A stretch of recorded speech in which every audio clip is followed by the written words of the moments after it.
Buenas a todos, les habla Josías. En este video vamos a ver unos cuantos ejercicios que nos van a dar ciertas herramientas que vamos a necesitar para más adelante. Entonces, este primero, por ejemplo, nos habla de subespacios y nos dice que tenemos un montón de subespacios de un espacio vectorial B, tales que cada uno de los más pequeños, o sea, W sub 1 está contenido o es igual a W sub 2, que está contenido o es igual a W sub 3, y todo eso, ¿verdad? Más adelante, digámosle que hay un tope en W sub n. Entonces, nos dice que la unión de todos esos es igual a un conjunto P. Y nos dice demostrar que P es un subespacio vectorial. Entonces, la forma en la cual vamos a hacer esto es utilizando teoría de conjuntos, básicamente. Y es eso lo que yo quiero ahora mostrarles. Por ejemplo, si yo tengo la unión de dos conjuntos y uno de ellos está dentro del otro, recordemos que la unión significa todo lo que está en un conjunto y todo lo que está en el otro. Entonces, si yo agarro la unión de A1 y A2 acá, por ejemplo, me va a dar A2 de vuelta, porque directamente todo lo que estaba en A2 ya es todo lo que estaba en A1. Y si yo hago lo mismo con A2 y A3, va a pasar lo mismo otra vez.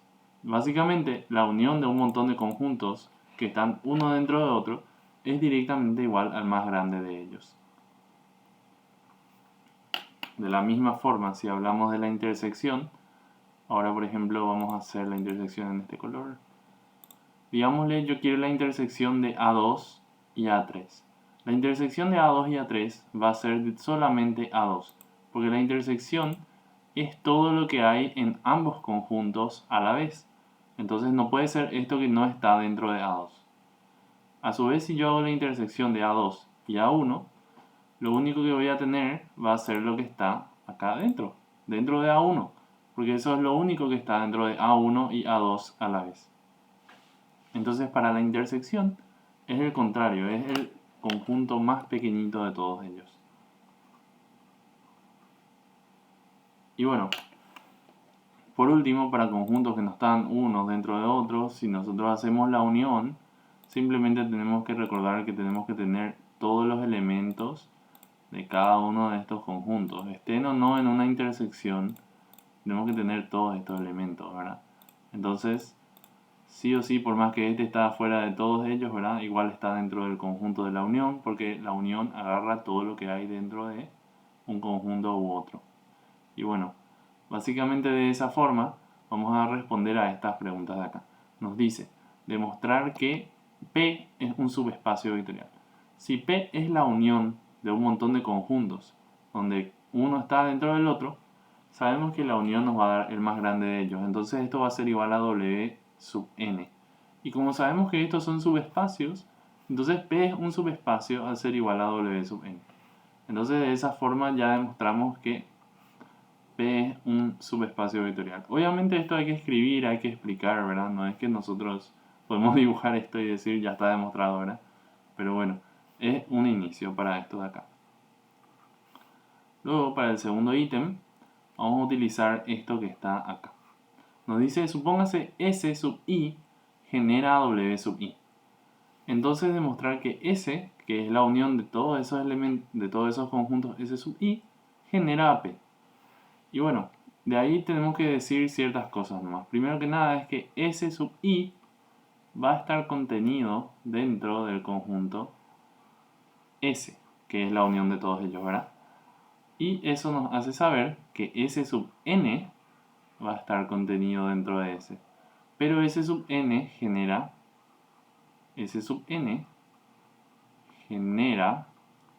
W sub n. Y como S sub n está contenido dentro de S, entonces la conclusión más obvia a la que podemos llegar es que S genera W sub n, que también es igual a P, ¿verdad? Que es lo que queríamos demostrar. Entonces con eso termina este ejercicio. Es bastante sencillo, pero es bastante teórico, como para que entendamos todos estos conceptos y no nos falten más adelante. Bueno. Luego, este siguiente ejercicio nos habla de hallar un vector en R3 que genere la intersección de U y W, siendo U el plano XY y siendo W el espacio generado por estos dos vectores. Entonces, de formas indirectas, ¿verdad?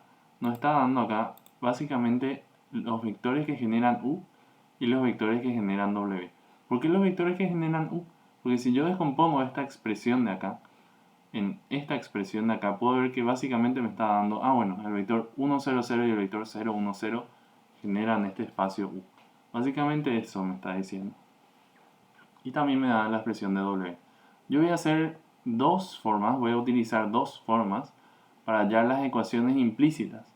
Porque si yo quiero hallar una intersección, siempre yo voy a querer tratar con las ecuaciones implícitas. Y eso es bastante importante que sepamos cómo hacerlo. Entonces de este sistema de acá es bastante sencillo agarrar y directamente, este sistema de acá.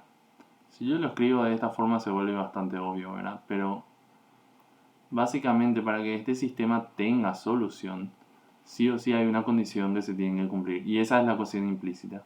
La condición es que z debe ser igual a 0. Esa es la ecuación implícita del plano XY.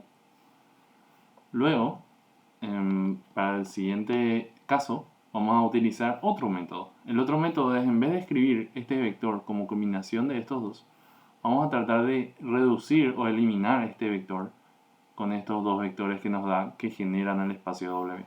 Entonces voy a hacer eso un segundo y voy a volver con ustedes.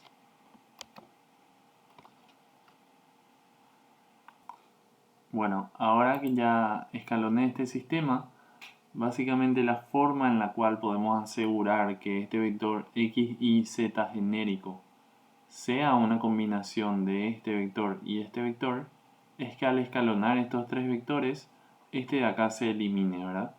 Entonces, al escalonar totalmente todo esto, la forma de asegurar que esto no sea distinto de 0 y por tanto nos deje un pivot acá, ¿verdad? Distinto de 0, va a hacer que esta expresión sea igual a 0. Y para que esa expresión sea igual a 0, básicamente 5x más 2y menos 3z debe ser igual a 0. Entonces, estas son las dos condiciones para cada uno de los espacios. Esta es para U, como podemos ver ahí, y esto es para W. Y si yo junto las dos, voy a conseguir la intersección. Entonces, U, voy a poner esto en naranja, U intersección W debe ser igual a un conjunto de vectores X, Y, Z, tales que 5x más 2y, esta z ya va a ser 0, entonces no va a haber efecto. Esto debe ser igual a z, que también debe ser igual a 0, básicamente.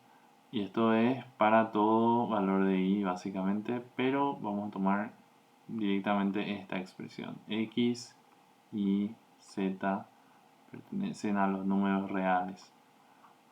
Entonces, eso sería la forma en la cual nosotros podemos hallar una intersección. Luego, para el siguiente ejercicio, nos dice demostrar que los siguientes subespacios vectoriales son idénticos. Y la forma en la cual nosotros demostramos que dos subespacios vectoriales son idénticos es que teniendo los vectores que generan a esos subespacios, nosotros podemos reducir esos vectores y hallar lo que se llama la forma canónica o sea, una representación canónica para estos vectores que generan al espacio vectorial.